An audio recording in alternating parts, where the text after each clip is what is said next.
Good evening. Welcome to the January 23rd, 2019 meeting of the Shawnee Planning Commission. We'll start with roll call. Commissioner Montgomery? Here. Commissioner Roth is absent. Commissioner Peterson? Here. Commissioner Willoughby? Here. Commissioner Beanhoff? Here. Commissioner Busby is here. Commissioner Wise? Here. Commissioner Braley? Here. Commissioner Les Smith? Here. Commissioner Mudgett is absent. Commissioner John Smith? Here. Please join me in reciting the Pledge of Allegiance. I pledge allegiance to the flag of the United States of America and to the republic for which it stands, one nation, under God, with liberty and justice for all. The consent agenda items. 1 is listed under the consent items agenda. Unless there is a request to remove the item from the consent agenda, the item will be approved in one motion. Is there a request to remove the item from the consent agenda? If not, is there a motion to approve the consent agenda? Commissioner Montgomery. Mr. Chairman, I move we approve the consent agenda. Thank you. Is there a second? Commissioner Wise? I'll second the motion. Motion is second to approve the consent agenda. All in favor, say aye. Aye. Opposed, nay. Motion carried. Thank you. Under new business, we have before us the proposed text amendments to update SMC 17.45 Town Square Zoning District. The purpose is to authorize staff to publish for a public hearing to be held at the February 20th, 2019 Planning Commission meeting. Doug? I'll just give a brief overview of what's going on. As you all know, there's been a lot of activity in the downtown area over the last 2 years. Part of that has involved development of design guidelines that were brought before you, I think about 6 months ago, that you approved. We now have an RFP on the street to redevelop the city piece down where the bridge goes across behind the post office. And as part of that RFP, there's an encouragement to do mixed-use development and those sort of things. That being said, we need to get our zoning language caught up with our studies and our design guidelines. And what this basically does is allow the residential condominium, residential apartment units to be built in the town square zone. It makes sure that that is very clearly stated in the zoning matrix. And then it follows the design guidelines in terms of wanting buildings pushed forward to the street and then talking about that mixed-use element fronting Neiman Road. And so that's basically an overview of what those rules and regs for Town Square would become. The purpose of this is really not to get into the meat of that. If you guys have comments, this was just to kind of get to this in front of you. You'd have 30 days to think about it. What we would like to do tonight is just get authorization from you with a motion and a vote to just advertise this text amendment in the local, well, not newspaper anymore, but in the legal record, and to set a public hearing at that late meeting in February. Any questions for staff? John Smith? I think I understand what we're doing here, but, and maybe not, now is not the time to ask questions for. You can ask questions, and if we have things that we need to clarify or find answers to, we can have those at the next discussion when we actually talk about the amendment. I guess my first question would be, is the intent here to allow, since you're redeveloping this area, you've got a request for proposal out, are you going to allow housing or not housing, I guess, people to live downtown in the commercial district? That's really the intent of these zoning amendment changes, is to allow for mixed use, which would include residential. The thought is that we want to encourage residents down in town so that they can provide the working and eating and service-oriented business that would make restaurants and destination-type uses thrive. And so, to answer your question in short, yes, it's to allow residential in combination with commercial. Could I follow with the second question then? Okay, thank you. Well, then under 17.45.050 developmental standards, in the last sentence there, you use the design guidelines shall be adhered to and are subject to planning commission approval.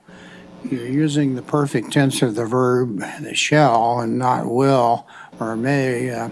Does that give the planning commission sufficient leeway or flexibility in whatever may come forward? Yeah, I think personally, I don't like the word shall. I think should or will, it gives more flexibility. So that's something we can bring back. The downtown planner actually put this together because she worked in concert with the downtown partnership. I think Stephen has been a part of those discussions. So I'll go over this with those type of comments with her before we bring them back in a month. But I think that we probably should look at that language and maybe give it a little more flexibility. Okay, thank you. I'll stop there then. Okay. Commissioner Peterson. Question on and/or comment or note for further discussion would be on that same line. And it, because I don't know what's happening with the downtown partnership, I'm not privy to that. I would very much like to know if they have a plan to keep historic. Are they going to renovate instead of destroy? If they can, what is the design? I know what the design guideline is for this, like 2 blocks of Johnson Drive, east and west of Neiman Road, but what are they looking for design guidelines? Are those extending all the way to Shawnee Mission Parkway? And are they going for quaint historic downtown, or all of a sudden we going to have very modern like looking structures added in? So if we had that information when this verbiage comes up of I know what they were when I moved in down the street, but I don't know what they are if they're planning on changing those. If they are, that word shall really disturbs me. I think we need to have a personality for what this is going to look like, and people that build here need to stay within that era that they're looking at. Otherwise, we're going to look like we just said whoever came to the table first gets to build whatever they want. I was just going to comment. Obviously, Stephen sits on that board. The downtown partnership is just an advisory committee. They don't have thumbs up, thumbs down voting power like you guys do. They basically make recommendations to this board. And when they did the design guidelines that we brought forward to you, I think the thought behind that was to try to keep a character to downtown. That's not to say that everything's going to be limestone and look like it's 1940, but there's going to be varied storefronts. There's going to be bump outs and presentations to the street that play to the pedestrian element. So I don't want to give you the impression that the design guidelines that you guys passed essentially create 1929 downtown Shawnee. It may not represent like the Vice building and those sort of things, but it certainly does have I would call it a Main Street feel. And the idea with that is to maintain that character of a downtown feel without making it look like something that's out of a space age movie, I guess is what I'm trying to say. Commissioner Wise. Yeah, and to build on that, the intent with the design guidelines, one thing that we did is we had a series of photos of good, bad, and ugly, for better use of the term. But because there are some classic examples of where, like, let's say a hotel goes up, it's just slab-sided. It tries to look contemporary, but it looks cheap. It's not going to fit. And so the intent was to really work with the massing, the language of the buildings, how they sit against the sidewalk, mixing it in with pedestrian, but keeping parking behind. And I think the intent is that it's a good feel, like Doug said. You're not going to go all contemporary, but it's not all going to be historic. And trying to find that balance where, there's height restrictions, there's massing restrictions, so you don't just end up with slab-sided elevations or, all glass towers. So I feel like it reflects what the city would want down there. One thing that probably would help, though, is to bring those back and just present that and say, okay, here, granted, it's what we approved, but does anybody remember? I mean, that's part of the challenge. We haven't seen them in a while. And also outline what the town square zoning district is. Because to be honest, I know it incorporates quite a bit of areas, not just a certain spot, but I think maybe just having square is, yeah, that may be the wrong term. But that way, if we bring that back, that might help just to kind of jog everybody's memory of what the feel, the character was, the intent. Part of what I like in here and with that is that it gives you guidelines, but it doesn't tell you how to do it, because the intent is you also don't want to tell a developer, it's A plus B equals C, because that could bite us. And I think in here even, there's a lot of flexibility built in, but enough to help guide us in the right direction so we don't end up with the wrong development down there. And this will be not just for the 2 acres that the city owns. This will be for any development and off of Neiman, as far as that town square boundary goes. It goes over to Flint, actually, in some areas, up to 55th. But I think that's a great idea, Kathy, is to bring you some background information. We could include those design guidelines kind of as a refresher course. Maybe not have to go over them again as much as we did when we approved them, but just kind of go over the highlights again. And also then give you maybe some aerial maps, because part of these amendments isn't just to encourage the mixed use up on the street front for Neiman and Johnson. It would allow an apartment development to go in off that back corner, which I'm not saying that's a bad thing at all, because we do want that residential density downtown. So maybe when we bring these back, rather than just giving you the red lines to the actual language, give you some context, I think would help you. We can do that pretty quickly and easily. And I think the map would help Yes, too. yes, I would absolutely. Maybe you could just send in like a list of links, because I know you can send to that. Oh, This is absolutely, where you yeah. can find the text. You hit this link, It's you go all to the online. map, because it's all online, but if you get, sometimes I go down a rabbit hole when I get in there because I start reading other stuff. And so it's like, if you can send me to just Right. this link, do ding, ding, ding. And I completely agree with you. I don't want it to look 1929, but I don't want us to be so excited about this that we forget to encompass the whole area, and so that it blends. Yeah. Because, and not that we would, but This body's going just- to take a lot of care to make sure you protect and are really evaluating, and staff's Absolutely. going to do the same thing, obviously, oh, before you see yes, something. you guys are well But in that. you have a good point that you don't want something that looks like the Space Needle or something like that, because that doesn't fit the character. And one more point, I know that parking is an issue. Are you guys, I mean, I like the idea that we're putting it behind and a lot of things, and I do like moving it towards the street. It brings it in, it makes it feel like you can actually get out of your car and walk someplace, even though it's very easy to do it anyway. But I do know that parking is going to be an issue for some of the stuff that we want to pull down here, and just wanted to bring that up so that you guys, so the city knows that, not as a planning commissioner, but also as a business owner downtown, we don't have a business that requires people to have parking. But I know that that will be an issue because we are kind of landlocked. We'll look at each one on a case-by-case basis, making sure, in the downtown area, there's not really a parking minimum that you have to meet. There's really not a parking minimum anywhere in the city now, and we did our maximums. And in the downtown area in particular, we are allowed to look at them on a case-by-case basis.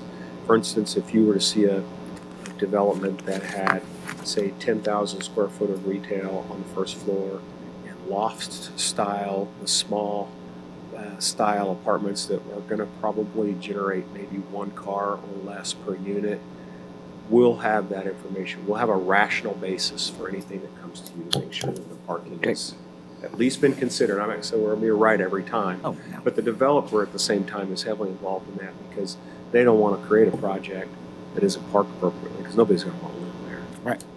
That's one of the beauties of being on a main transit line too. The bus runs, and believe it or not, this new generation, They is do. the truth. They like smaller spaces, and if they work downtown, they have no problem getting on a bus and going to work Some of those buses even have the ability to fix their bikes on the back of those buses. And they ride their bikes downtown. Some of them actually ride their bikes back home after work. So It's their workout. kind of it's their way to go to the gym. They check their emails on the way to the office, so they hit the ground running. Yeah, but just to answer your question, we will very Perfect. much, we won't just say, pie in the sky, looks great, come on down. We're gonna have to make sure it works. Thank you.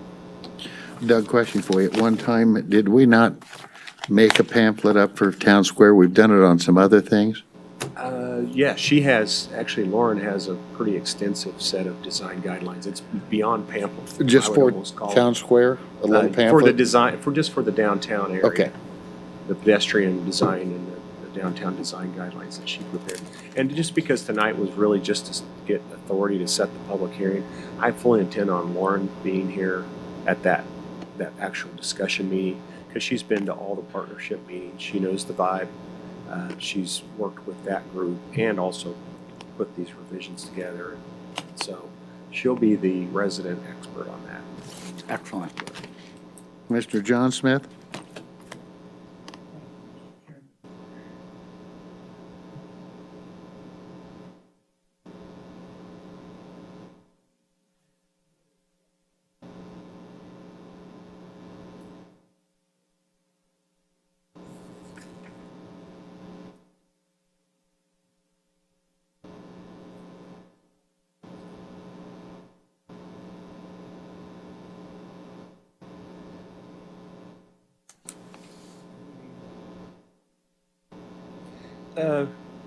That ordinance 1954 is probably when we went through and made some amendments to the zoning matrix, and actually kind of got rid of some of the uses that were no longer seen as favorable downtown. All of these ordinances are online, and if you've got spare time, you can certainly do an ordinance search and read up. It might be kind of an interesting exercise. There'll be from what I remember, there will be changes in the strikeouts and all that will be in those. And if you have difficulty, if you get on John and have problems finding that, call me and I'll talk to Stephen and have him tell me where those links are at. I know that they're there because I just saw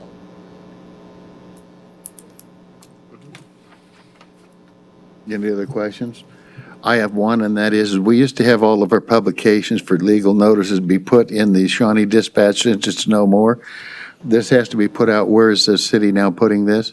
Well, it's interesting. I was asked this question earlier today, and so I was able to find out that we still have to publish in the print form because of state law. And we now do our printings in the Johnson County Legal Record, which is a Johnson County publication. I think that they handle all of those type of print publications. And I'm talking to the person who does our publication. She says that she thinks there's still print form on display at the county courthouse and at the county admin building. I don't know that to be a fact. I've never seen it, but I know I checked it just after I was asked that question today, and it is online. So you can see all of these publications online as well. We don't use the Star very often because it's the Kansas Star, because it's very expensive to do. So. Terrific. Commissioner Montgomery? Two questions related to E and F on page 21, I think it is. Which are the items we're revising or adding, I guess, E and F are new. The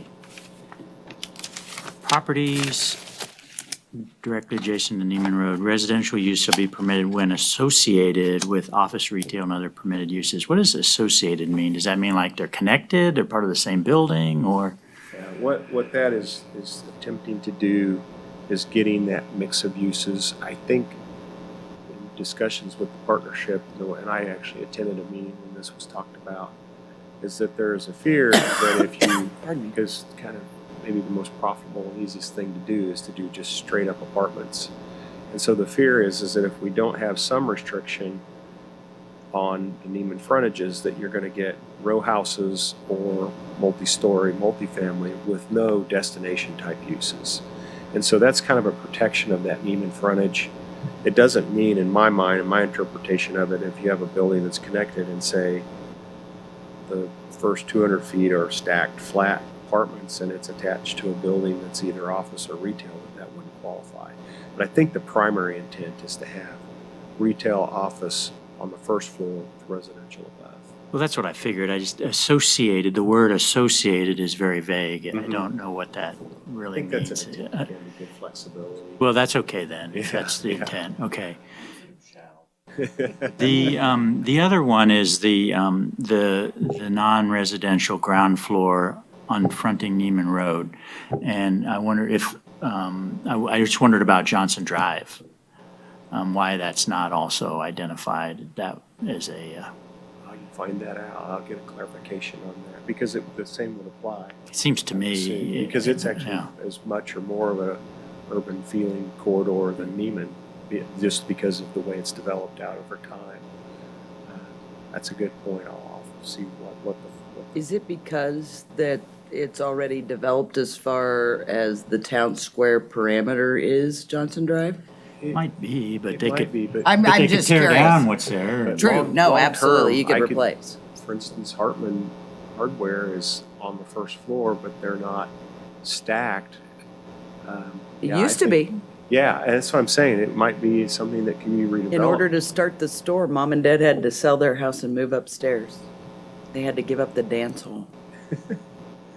So that kind of question's great. I'll get clarification. I know. Does that help you, John? Yeah, see, there we go. Talk to me, I know stuff. Commissioner Willoughby. So I asked Doug earlier about the 1745-030, number C, or letter C, about the filling stations and what the setback was and all that, and he said he's going to check on that because he doesn't think that filling stations are allowed in town square. So that C will be probably taken out. Taken out. I Totally. think that was one of the uses that was purged when we did. That's an old term. Yeah. But I want to make sure we're not doing something that conflicts. So I appreciate you Right. catching that. Any other questions for staff or comments? Commissioner Wise? Just real quick, and it actually might be a good idea now that they came up, because I know we added and took out a couple of uses and just have Lauren double check to make sure we don't have anything else in here that might conflict with what was recently approved, or It's a great idea. figure rather than me figuring it out, she can go do it, right? We'll do an auto search on those words, and she has the file from when we did the original matrix stuff, so that's not a problem.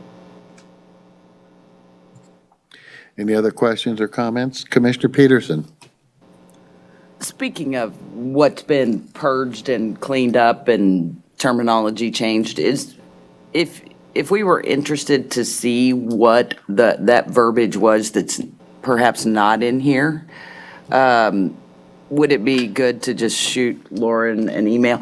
Just because to know what was taken out might generate better ideas or different thoughts, and not that I would want to bring anything back, because I know how much work these people have put into it, and I don't have, but it would just give you a better background to know what direction they're going, instead of just saying, okay, here's the new one. Does that make sense to anybody else? But that would be how I do go to Lauren. Thanks. Contact her directly. Sure thing. Anything else? If not, would someone care to make a proposal to set up a public meeting for these new guidelines? Commissioner Brayley?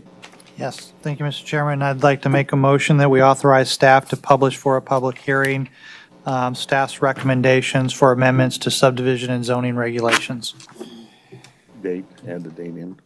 Pardon me? Add the date in of February 20th. On public hearing on February 20th, 2019. Thank you. It's a Wednesday meeting because of the president's holiday, so that's why it's kind of a weird date. Okay.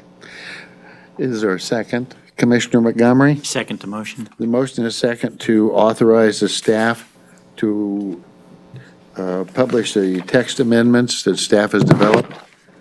Any further discussion? If not, all in favor say aye. Aye. Opposed, nay. Motion carried. Thank you. Now we're into other business. Does the staff have any other business for this wonderful commissioners of the Planning Commission of the City of Shawnee and the great state of Kansas and the United States of America? God bless America. Go Chiefs. I have one thing. At the January 14th city council meeting, they had a very brief discussion of Belmont Promenade on their agenda. That was to go forward with a zoning request that you guys had made a recommendation on to them based on input from the applicant and some work with the adjacent neighbors to the south. There's been a revised footprint proposed that actually reduces the setback and repositions that western wing pretty significantly so that it sets back, I think, over 200 feet now instead of 60 feet. And so what the council did at that meeting, they voted to remand that back to you guys. And so it's not a new application. We're not going through a public hearing. There's really not testimony allowed, or not that it's not allowed. It's not required to be allowed. Generally, we let anybody speak who's here if they want to provide input. But your task at the February, they remanded it back to the February 4th meeting, and your task at that meeting will be to discuss the merits of that footprint change.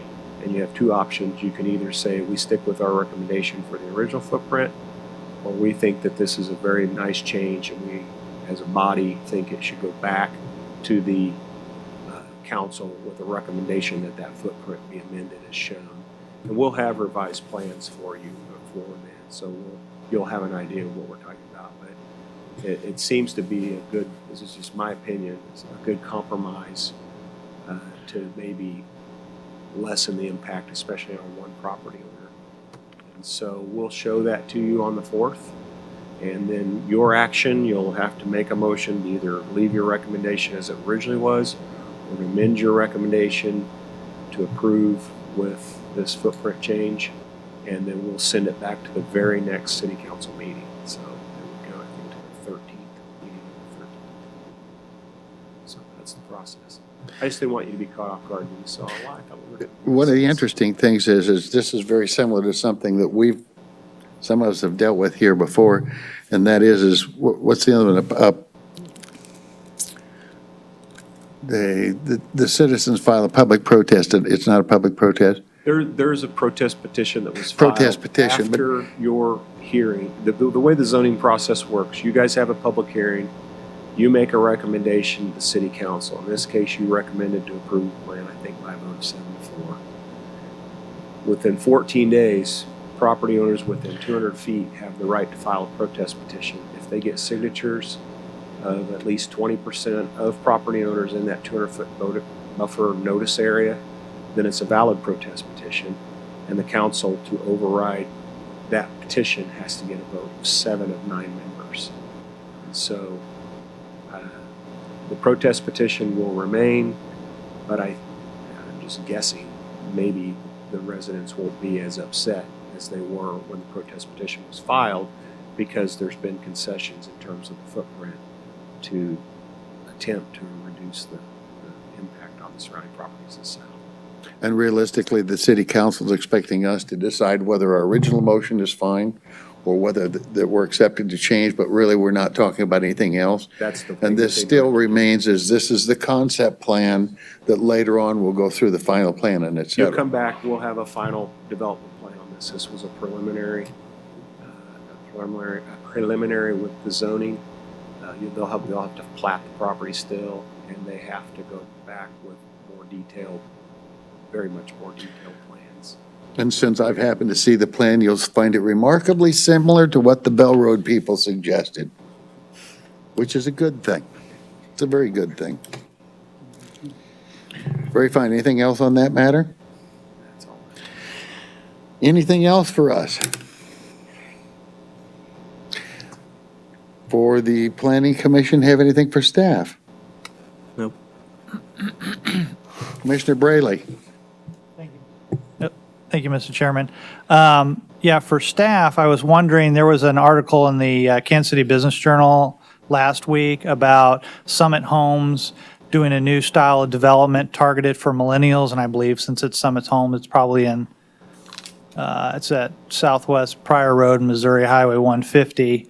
But they were talking in that article about some unique accommodations that they're going to be asking for with regard to the size, square footage of the homes, setbacks. And I wondered, as cities, do you follow when things like that come up to see, maybe to track it and see what other cities might be doing?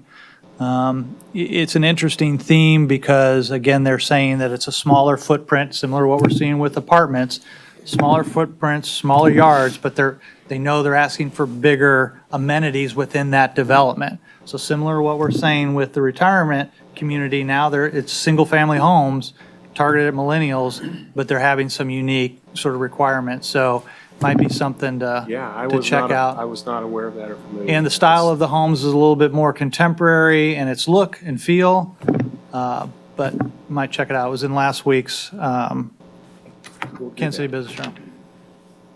Thank you. Commissioner Peterson. Along those same lines, I would like to bring up if we can start looking at the amenities for, other than just senior living, but for all apartments, what is available out there now is vastly different than it was when we wrote those. Interestingly enough, Dallas now has put in as an apartment amenity, a block of rooms, 20, that are rentable, almost like hotels, for when people that live in these townhomes, you don't go stay at a hotel, you don't have to put them up in your spare bedroom, you reserve, and they're on the complex with you. There's so many things out there now, and I'd rather be on the front end than the back end. It's a great segue. Just to kind of update you on our staffing, we have made an offer to a planner she works in a suburb of Chicago, and she'll be starting mid-February. And so I'm hoping that may be one of her first tasks. She has vast familiarity with writing design guidelines, and some of the trends in Chicago are a little different. And so she's going to bring a wealth of new knowledge to our staff. And so that's the type of thing I hope to be bringing to you in the spring once she kind of gets settled. And so she'll be starting mid-February, and we're excited about it. I would ask that at one of the meetings that she come to it so we can be introduced to her. Oh, she'll be coming to all It's the amazing. meetings, yeah. Oh, she would be coming to all of them? She is replacing me in my former role. She'll be What? She'll be the deputy director of planning. Oh, okay. Development. Rephrase. Scaring the hell out of me. So she'll be very involved in all of the staff presentations, staff reviews, the developer meetings. It'll basically be her and Mark on the front lines, continuing to do what we've been doing for so long. Obviously, I'll still be involved, but she has a really, really robust energy for planning. So you guys are going to really like her. And I'm excited because she starts in about 3 weeks. Terrific, thank you. Stephanie Mumber. And she is an AICP planner. Oh gosh, you got me. Tinley Park, I believe. She worked for 2 separate boards. But I believe it's Tinley Park was the one she was with most recently. I think it's about 60,000 people. It's similar in size. But she's been through some zoning, tough type public hearings, and so she's seasoned. And so it's not as though she should not be in the ground running. Terrific, anything else? If not, I'll entertain a motion for adjournment. Commissioner Wise, I'll motion that we adjourn. is there a second? Commissioner Montgomery? Second the motion? Motion is second to adjourn. All in favor, say aye. Aye. Opposed, nay. Motion carried. We're done. Thank you.